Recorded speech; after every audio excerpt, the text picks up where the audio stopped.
Ya. Sí, sí se ve, doctor. Ok, perfecto.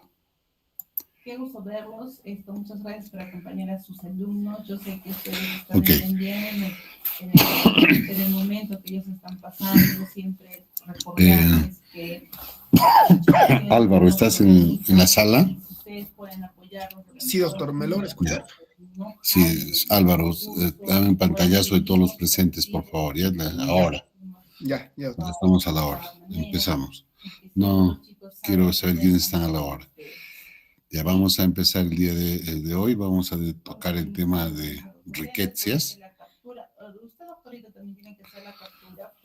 Este es el último tema de la parte de infectología de medicina 1. Así que vamos a tratar de fijar algunas cosas simples. Si no se entiende, al final de la clase me pueden hacer algunas preguntas si es que el tiempo nos da. El problema es que se están cruzando mis horarios y es un poco complicado. Bueno, las riquezas es un grupo de bacterias, es un género de bacterias que pertenece a una familia llamada Rickettsae, junto con otros géneros, con Coxiella, Ehrlichia, Bartonella, Orienta. Estas bacterias tienen una forma mezclada, digamos, un poco híbrida. Son coco-bacilos, o sea, tienen forma de cocos y también son alargados como bacilos, y que se tiñen un poco mal con la tinción de Gram, pero son Gram negativos. Como muchas otras bacterias, esas también son intracelulares. La diferencia es que son intracelulares obligadas. Tanto así que algunos lo empezaron a describir como virus o como parásitos, pero no son ni virus ni parásitos, son bacterias. Son bastante pequeñas y que se tiñen con una tinción especial, básicamente con 100 Nielsen, pero también se tiñen con Gram. La Rickettsia pertenece al reino Bacteria, al filum Proteobacteria, a la clase Alpha Proteobacteria, a la orden Rickettsiales, a la familia Rickettsae, el género Rickettsia, y las especies, entre otras, porque no son las únicas, son la Rickettsia rickettsii, la Rickettsia tiffi, la Rickettsia prowazekii y la Rickettsia felis. Nosotros vamos a dedicarle especial, como de una manera especial, a la Rickettsia tiffi y a la Rickettsia prowazekii, que son las que se encuentran de alguna forma en el medio y que incluso han formado parte de la historia médica de nuestro país y en especial el altiplano y Puno. Estas bacterias son, como ya lo dijimos, intracelulares obligadas que infectan las células del endotelio vascular, como a otras bacterias que hayamos visto. Entonces, estas bacterias van a producir endotelitis. Y algunos hablan no solamente de endotelitis, sino de vasculitis. Pero vasculitis que generalmente es un fenómeno inflamatorio no infeccioso, pero en este caso hay una endotelitis infecciosa causada por estos microorganismos que son las riquezas. ¿Okay? Poseen enzimas metabólicas, poseen pared celular, utilizan oxígeno, o sea, son bacterias aerobias que necesitan oxígeno para vivir y que se pueden curar con antibióticos. Hay una sensibilidad marcada a algunos antibióticos que lo vamos a ver al final, y la mayoría son cocos bacilos pleomórficos. Tienen color púrpura con yemsa, y crecen en medios de cultivo especiales. Se dividen por fisión binaria.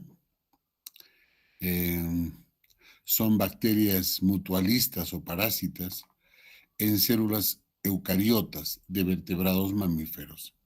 Se asocian en algún punto de su ciclo vital con algunos artrópodos hematófagos, ácaros, piojos, pulgas, que son los vectores de esta enfermedad.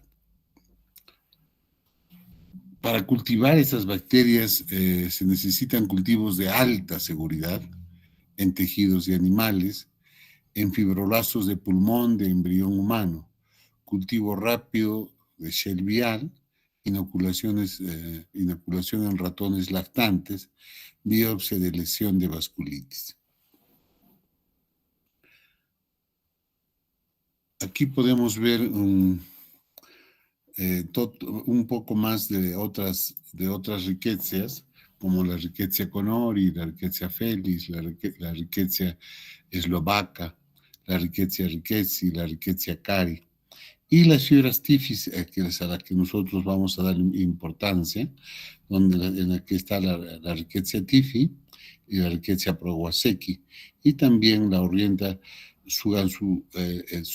sugamushi, que no tiene la importancia de las dos anteriores, y menos de la Rickettsia prowazekii.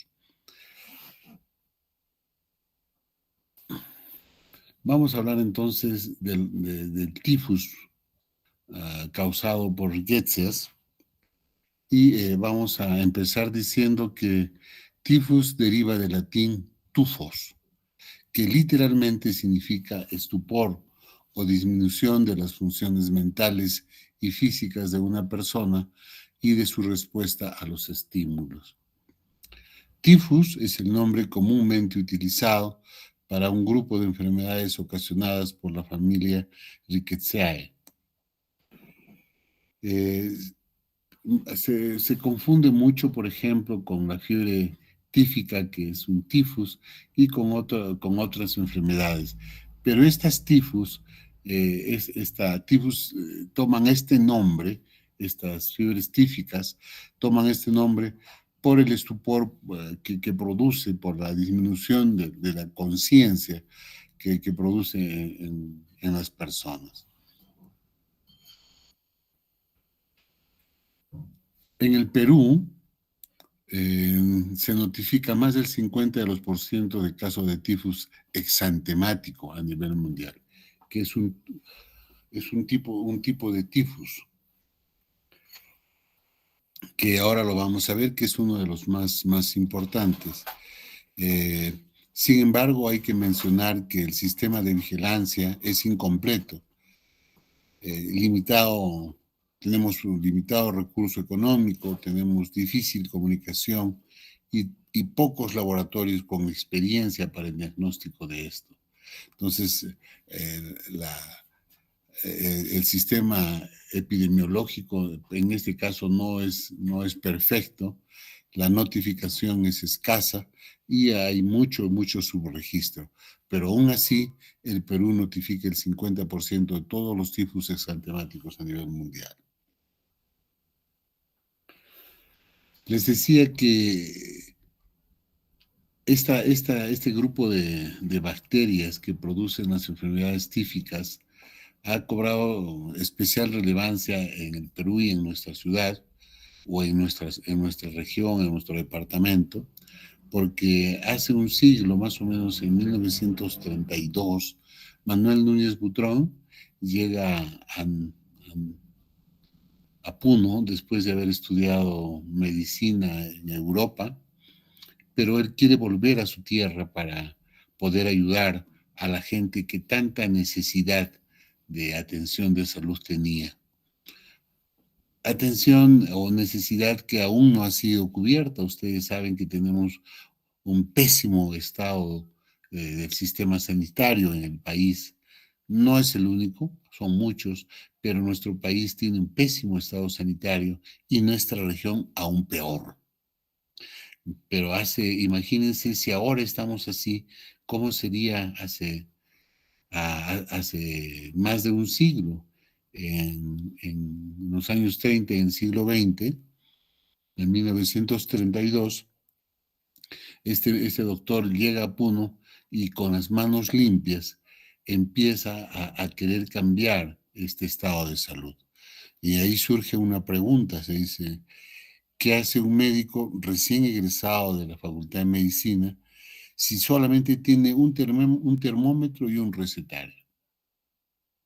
Entonces, ahí Manuel Núñez Butrón, un hombre visionario que se dio cuenta de cuáles eran las causas de la enfermedad que en ese momento quejaba, que había el tifus epidémico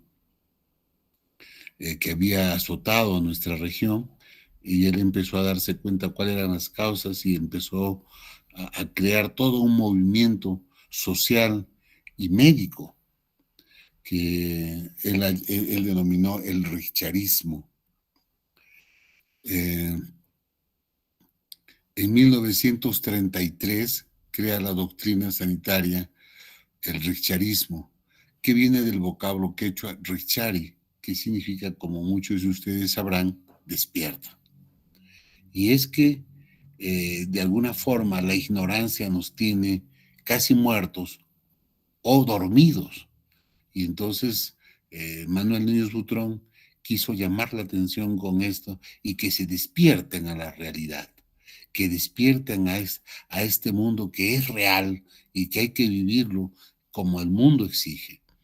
Entonces, el tifus epidémico que había azotado tremendamente a los Andes y en especial a nuestra región,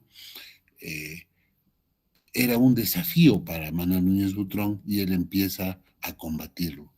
Y para esto recibe la ayuda de muchas personas voluntarias y forma un movimiento que no solamente se ocupaba de la salud pública, sino también de otros aspectos que tenían que ver con los pleitos, los juicios, el consumo de alcohol.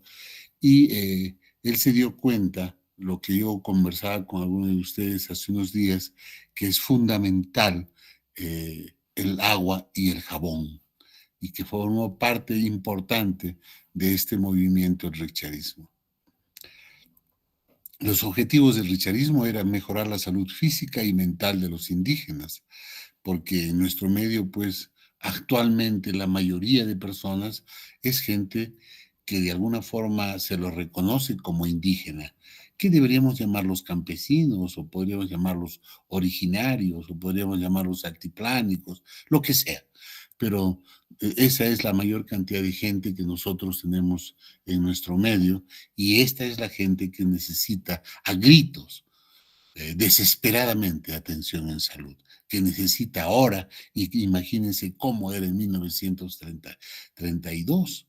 Entonces, él quiso de alguna forma mejorar esto y ha hecho tantas cosas en la medicina rural que se volvió un ejemplo hasta el día de hoy para esto. Y por eso, muy merecidamente, el Hospital de Núñez Butrón, a lo que a ustedes les encanta ir, se llama pues Manuel Núñez Butrón. Este movimiento declara enemigo al piojo, que viene por la suciedad, al alcohol, que es una costumbre de muy antiguo, y no es que vino el alcohol de Europa. Ya los incas y los pre-incas producían alcohol con la chicha de jora y otras cosas.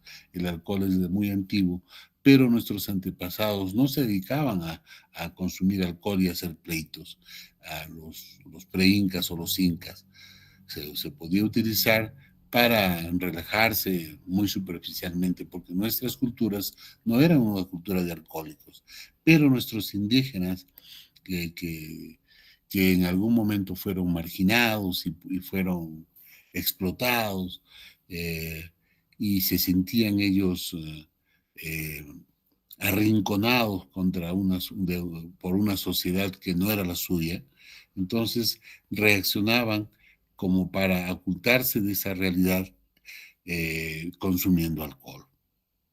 Además, también declaró enemigo al papel sellado, porque en ese tiempo, para iniciar una demanda o para iniciar un juicio, una acción legal, se necesitaba comprar papel sellado, donde se hacían los escritos y se podía llegar a hacer la denuncia a la policía o a la fiscalía o al juzgado. Entonces también lo declaró enemigo, porque una característica de nuestra población, y que aún persiste, es que somos bastante conflictivos y somos bastante, por llamarlo coloquialmente, pelincos. Queremos pelear, queremos discutir, queremos ganar, y cosa que no es saludable.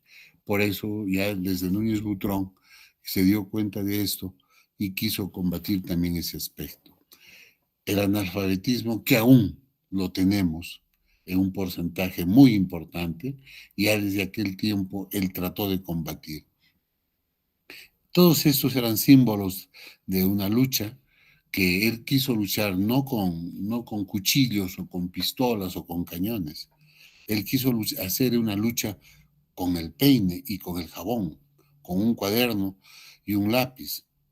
Pero además agregó 5 mandamientos: no ser mentirosos, no ser ladrones, no ser ociosos, no ser pendencieros y no ser cochinos, no ser sucios, cosa que hasta el día de hoy no le hacemos totalmente caso.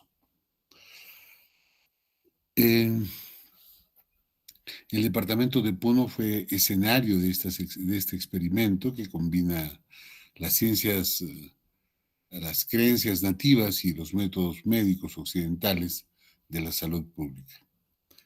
Por eso es que actualmente Núñez Butrón es considerado como precursor de la medicina rural. Muchos me han dicho de sus compañeros, sí, él ha sido el precursor de la medicina, de la salud pública. No, de la medicina rural. Es diferente. En 1920, en los Andes, que incluye nuestro terruño y gran parte del Perú y países vecinos, hubo pues una epidemia de tifus, y que se le llamó epidemia de tifus en los Andes. Esta enfermedad, producida por una bacteria, se extendió debido a que los campesinos que viajaban a las ferias y trabajaban en las cosechas en diferentes lugares del país, salían pues viajando como arrieros, llevando su ganado y llevando sus productos, y expedían de feria en feria. Y la dificultad que ahora se tiene para el acceso del agua potable o el agua para el aseo personal, en ese tiempo era mucho, mucho más.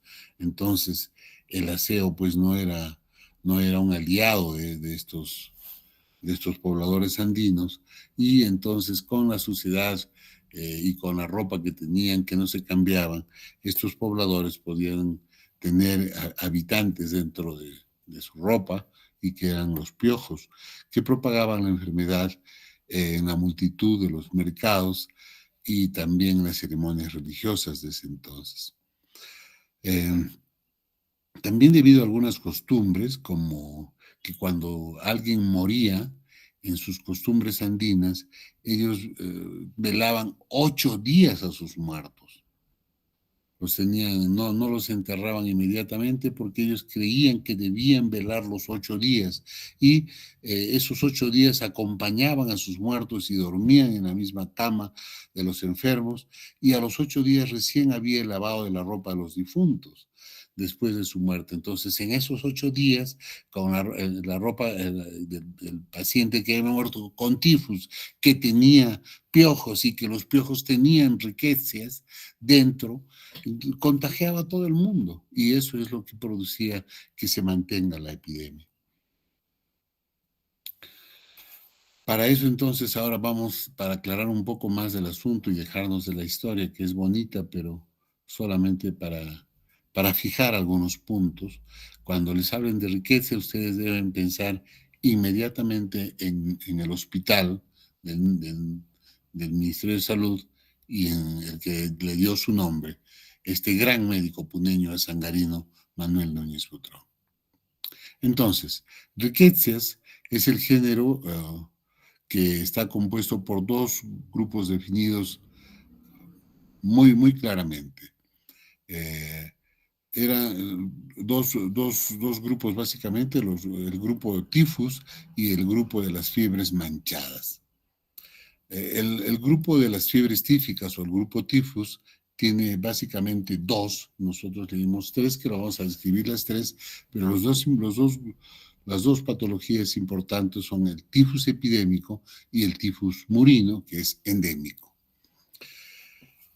El grupo de tifus está causado, básicamente, la primera enfermedad, el tifus epidémico, está causada por la Rickettsia prowazekii y que es un tifus recrudescente y que es transmitido por las ardillas voladoras en otros medios.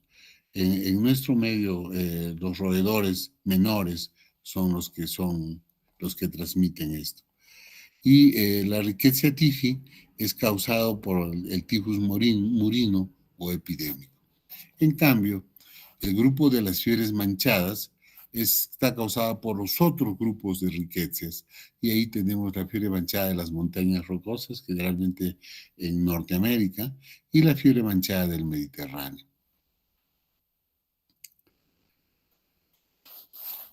Para hablar de ecología y epidemiología,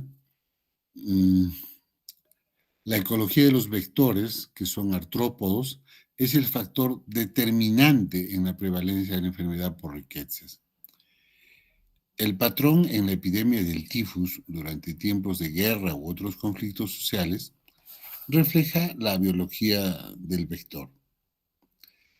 El piojo, que es básicamente quien en este caso se comporta como vector, y otros patógenos del grupo de las Rickettsias causan infecciones esporádicas y frecuentemente estacionales en humanos en todo el mundo. Entonces quedamos, para no enredarnos y fijar algunos conocimientos. Primero, el tifus epidémico está causada por la Rickettsia prowazekii. El vector del tifus epidémico es el piojo del hombre, y que en su excremento va a dejarnos la Rickettsia. El reservorio de este tifus epidémico es el humano y las ardillas voladoras. En nuestro medio, el humano es muy importante, y las ardillas voladoras que no tenemos en nuestro medio están sí, por ejemplo, en Norteamérica y en Centroamérica. El tifus murino, que es el tifus endémico, está causada por la Rickettsia tiffi, y el vector es la pulga de las ratas. Y el vector, lógicamente, son las ratas salvajes y los ratones. Entonces vamos a hablar un poquito más del tifus epidémico o exantémico, que es lo mismo. Ustedes van a encontrar en la literatura como el tifus exantémico, por ejemplo, o el tifus epidémico, y al final es el mismo, que está causada por la Rickettsia prowazekii. La Rickettsia prowazekii es un cocobacilo intracelular, como todas las Rickettsias, obligado, gran negativo y pequeño. Su genoma de 1.mbs ha sufrido una reducción evolutiva en el tiempo, una evolución negativa, por lo que depende del citosol de la célula donde ella vive, para que pueda vivir y pueda reproducirse, para su biosíntesis. Sin embargo, existe una forma extracelular latente que permanece infeccioso por algunos meses en las heces de los piojos. Esto hay que recordarlo, porque se pregunta, yo no les voy a preguntar porque ya les estoy diciendo, pero se pregunta si es una bacteria intracelular obligada, ¿Existen formas extracelulares? Y todos van a decir, no, pues, si necesita el citosol para vivir, ¿cómo puede haber formas extracelulares? Es que hay una forma extracelular latente y que se produce infección por algún tiempo en las heces de los piojos. Según la Organización Mundial de la Salud, la mayoría de estos casos de tifus epidémico ocurre en África, en Etiopía, en Burundi, en Zimbabue, en Zambia, en Ruanda, en Nigeria, también en Francia y en nuestros países de los Andes.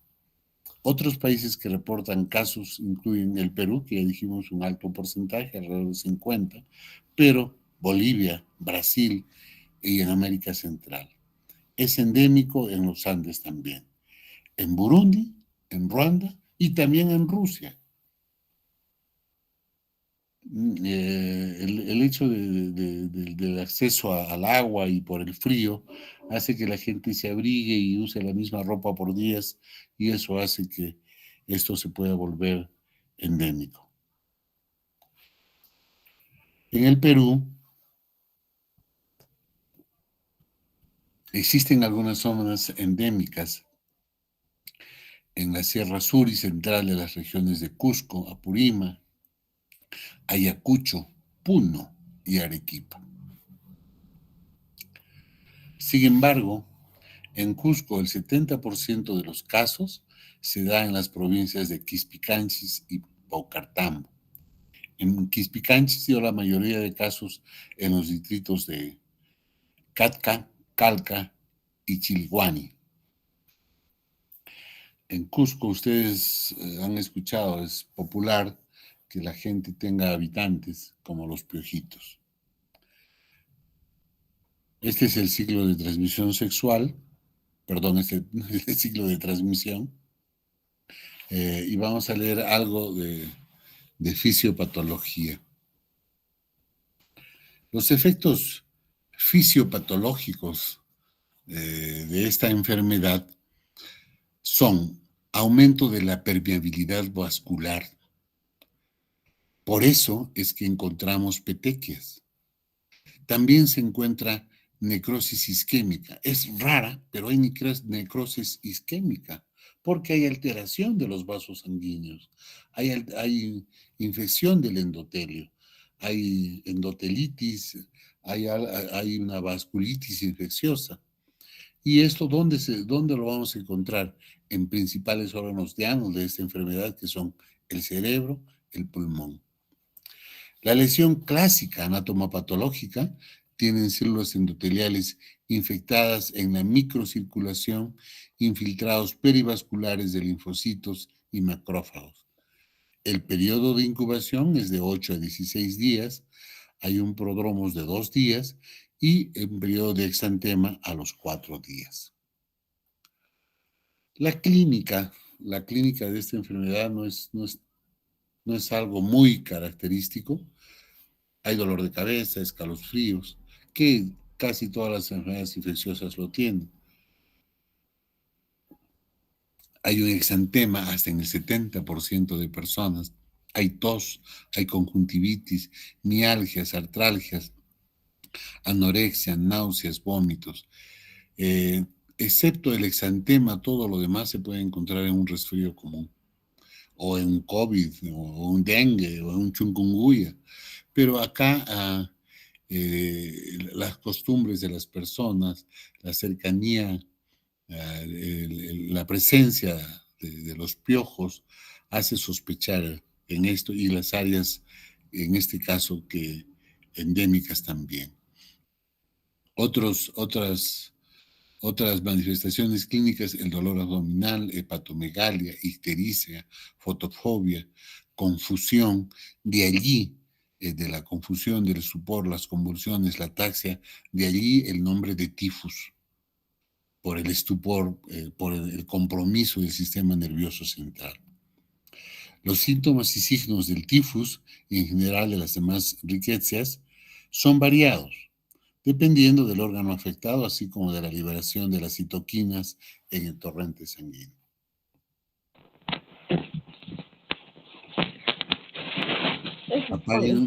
Apaguen sus micros, por favor. Apaguen sus micros. Por favor, apaguen sus micros. El exantema, al quinto día de fiebre, aparece el exantema y afecta básicamente la parte superior del tronco. Al inicio es maculopapular y es no confluyente y se localiza en pliegues axilares y tronco. Posteriormente se disemina, tornándose purpúrico y confluente por todo el cuerpo, respetando cara, palmas y plantas. Esto es importante, chicos. A diferencia del otro, acá respeta palmas y plantas. Puede observarse en individuos de piel oscura, aunque es un poco más difícil, pero se puede ver en el 33% de los casos de los pacientes con piel oscura se pueden observar estas lesiones. En un brote de búsqueda de exantema, la búsqueda del exantema es crítica para sospechar de tifus. En el laboratorio, con un paciente con tifus epidémico,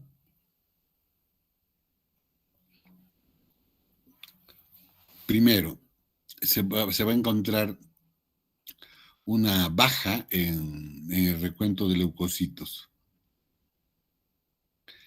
Sin embargo, algunos pacientes también tienen un porcentaje elevado. Hay una trombocitopenia, hay elevación de las hormonas, de las enzimas hepáticas, como la AST sérica, como la ALT sérica, hay aumento del LDH, hay aumento de la creatinfosfoquinasa, hay aumento del nitrógeno ureico y hay una disminución de las proteínas séricas. Sin embargo, todo esto podemos encontrar, pero no podemos decir, bueno, todos los que tienen leucocitos bajos tienen tifus epidémico, porque hay un buen porcentaje, hasta un 14% que pueden tener leucocitosis. Y muchas enfermedades producen trombocitopenia, enfermedades que no necesariamente son infecciosas.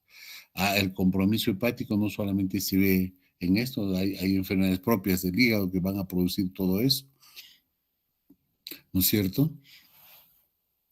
Pero eso encontramos si queremos confirmar nuestro diagnóstico. ¿Qué pruebas diagnósticas se utilizan para llegar a nosotros a armar nuestro cuadro clínico?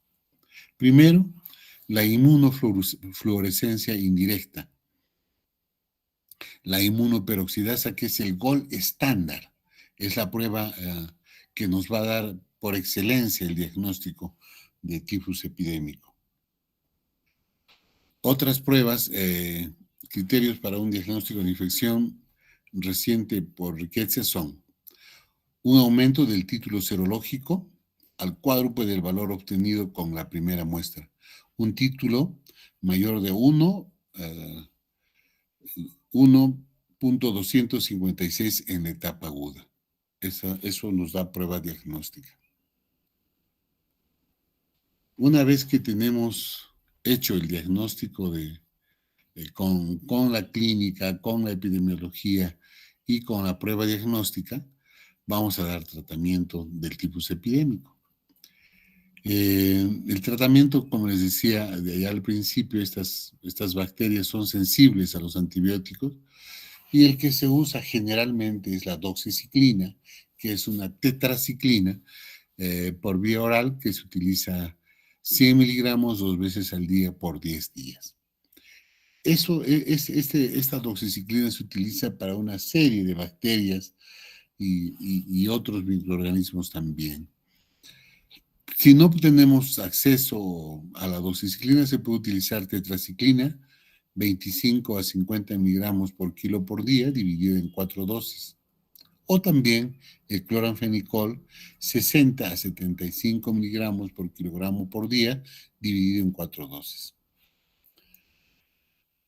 Otro esquema de tratamiento con doxiciclina es usando 200 miligramos de doxiciclina como dosis única y continuar por 2 o 3 días después de la defervescencia.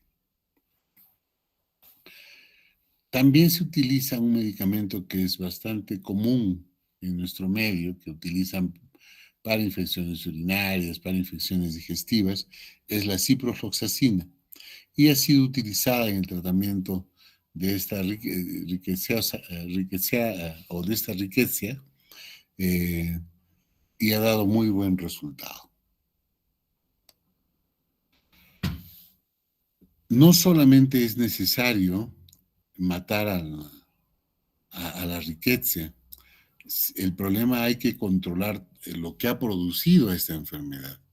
Y por eso esta enfermedad tiene que ser una enfermedad vigilada por los organismos internacionales de la salud, como la Organización Mundial de la Salud, y por eso es de notificación obligatoria. No es, una cosa es que sea obligatoria y otra cosa es que se haga. Porque si bien es cierto es obligatoria, no todos saben que es obligatoria y no todos diagnostican los casos. Entonces, su registro es bastante importante. Después de hacer la notificación, hay que investigar de dónde viene la enfermedad y también quiénes han sido los contactos, porque en los contactos hay gente que está contagiada y si no atacamos de dónde vino, cuál ha sido la fuente y no atacamos a los contactos, esto se va a diseminar. También hay algunas otras medidas preventivas como aplicar polvo insecticida residual a intervalos más o menos frecuentes a la ropa de la población que facilita esta infestación por los piojos. O sea, si en una casa hubo un caso de tifus epidémico y ya curamos al paciente, el paciente identificado, hay que ver de dónde vino la fuente y a todas las personas que han tenido contacto hay que hacer estas medidas preventivas con la ropa, porque no se olviden que quien ha transmitido esta enfermedad, quien ha sido el vector, es el piojo, y el piojo no solamente vive en su cuerpo, está en su ropa, y si su ropa no está limpia, ahí van a estar los piojos y eso va a transmitir.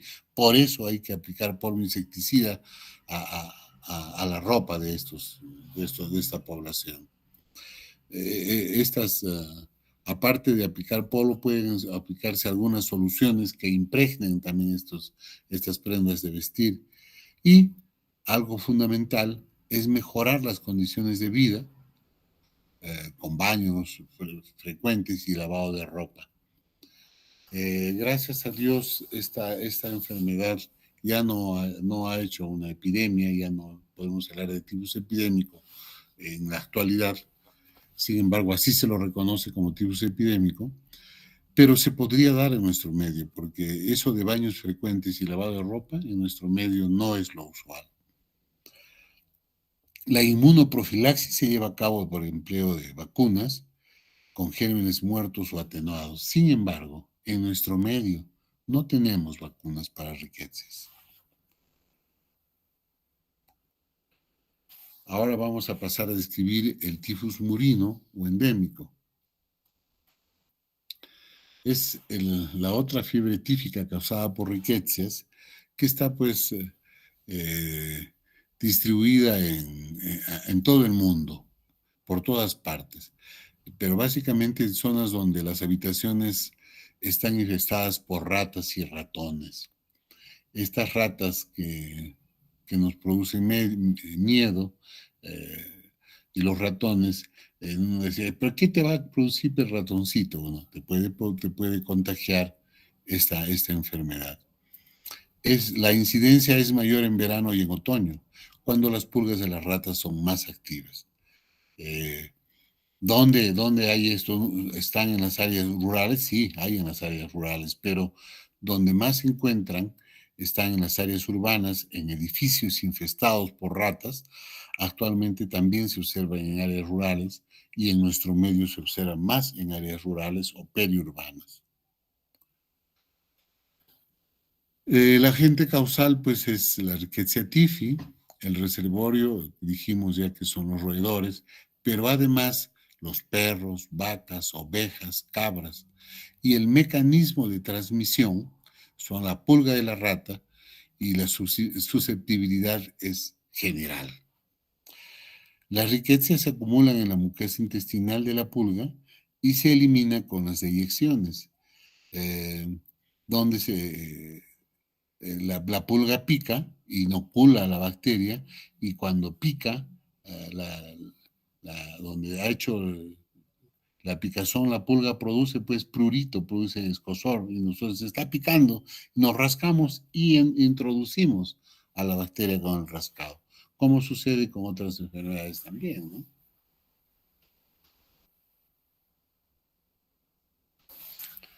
¿Cuáles son las manifestaciones clínicas del tifus murino o endémico?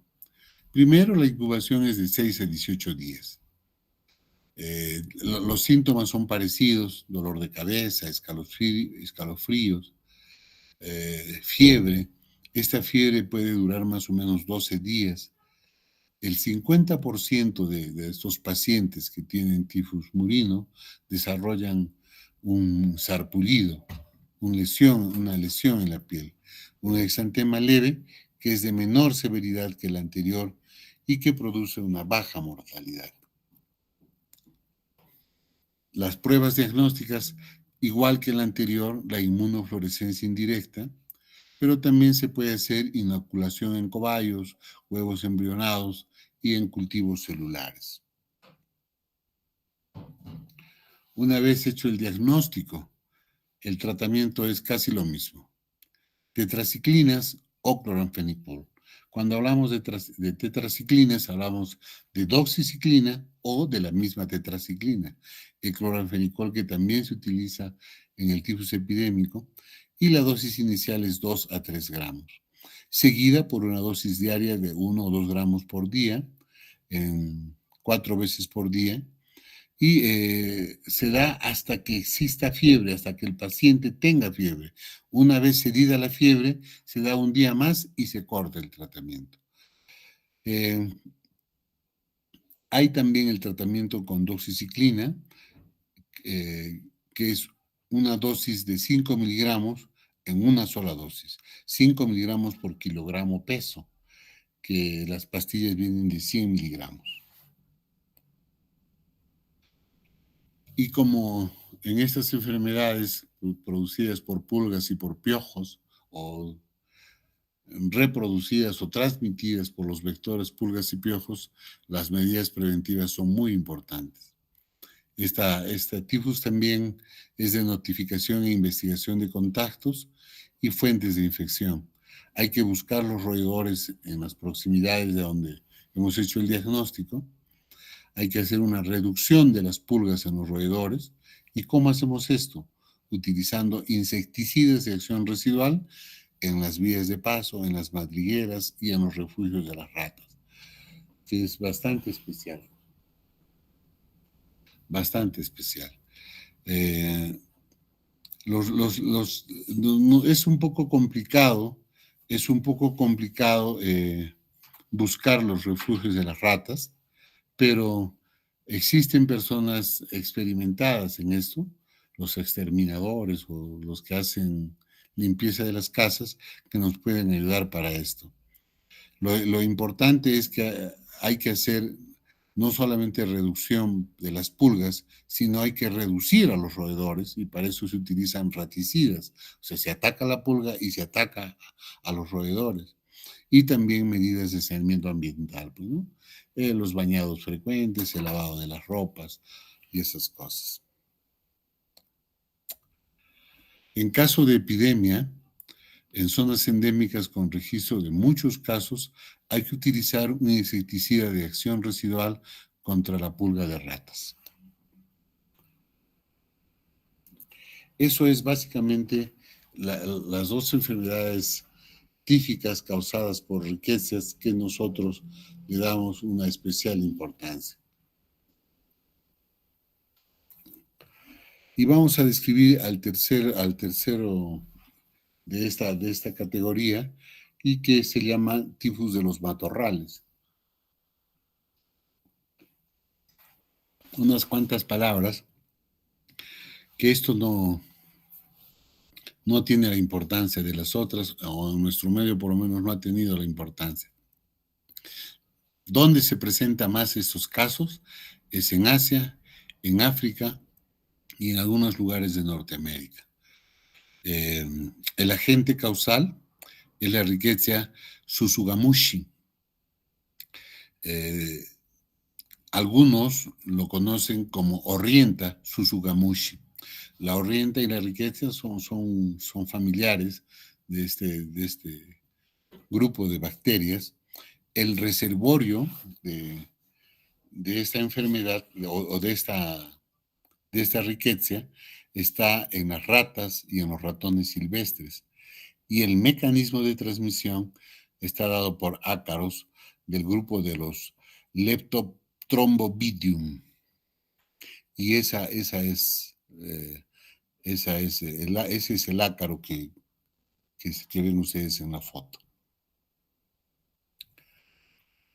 Esta es una enfermedad de inicio brusco y los síntomas son parecidos como de las otras rickettsiosis, como fiebre, linfadenitis, que en esta es más importante, linfadenopatías, que las otras no tenían mucho, la erupción maculopapular, erupción en el embarazo, incluso la erupción maculopapular, que es una erupción morbiliforme, de muchas formas.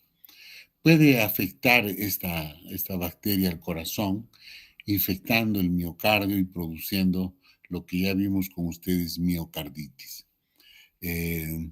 Puede producir un derrame pericárdico, porque al inflamar el pericardio, produce un exudado. Al inflamar el miocardio, que está en contacto con el pericardio visceral, produce un pequeño derrame pericárdico. Y también, por continuidad, puede producir exudado pleural. O sea, hay derrame pericárdico y hay derrame pleural. Hecho el diagnóstico de esta enfermedad, el tratamiento no es muy complicado. Hay que dar los mismos antibióticos que hemos utilizado en los anteriores. Y entonces utilizamos cloranfenicol y las tetraciclinas. Dentro de las tetraciclinas, las doxiciclinas.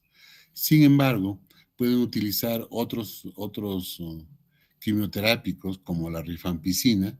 Es efectiva en las áreas donde el tifus de los matorrales parece responder de modo deficiente a los anteriores fármacos, como las tetraciclinas o como el cloranfenicol. Y en estos casos la rifampicina da un muy buen resultado. Listo, chicos. Esto ha sido la parte teórica de esta enfermedad, de este grupo de bacterias, que aún todavía nosotros seguimos haciendo, notificando a la Organización Mundial de la Salud en nuestro país y en los Andes especialmente. Como quedamos el día de ayer, terminamos las clases teóricas con este grupo de bacterias y la próxima semana vamos a dar examen. Álvaro, ¿estás por ahí? Sí, doctor. ¿En qué quedaron? Cuéntame. Sí, doctor. Para el día viernes de la próxima semana me indicaron, doctor, si se podría ese día. Sí, yo creo que sí. El día viernes de la próxima semana a las 4 de la tarde en la universidad. Ya. Entonces, sí, solamente eso. Lo que sí, no quiero que la gente se falte ni esté tratando de sorprender con algunas cosas, ¿ya? El examen no va a ser difícil, va a ser un examen fácil para que todos aprueben y no haya segunda oportunidad. Y el que falta ya pues piña, porque no hay segunda oportunidad, ¿ya? Listo, chicos. Ya. Vamos así entonces, ¿ya? Cualquier cosa nos estamos comunicando y el próximo grupo que va a rotar conmigo en el hospital, los espero la próxima semana, y a los que están rotando conmigo el sábado seguimos con las exposiciones. Hasta luego, chicos. Hasta luego, doctor. Muchas gracias.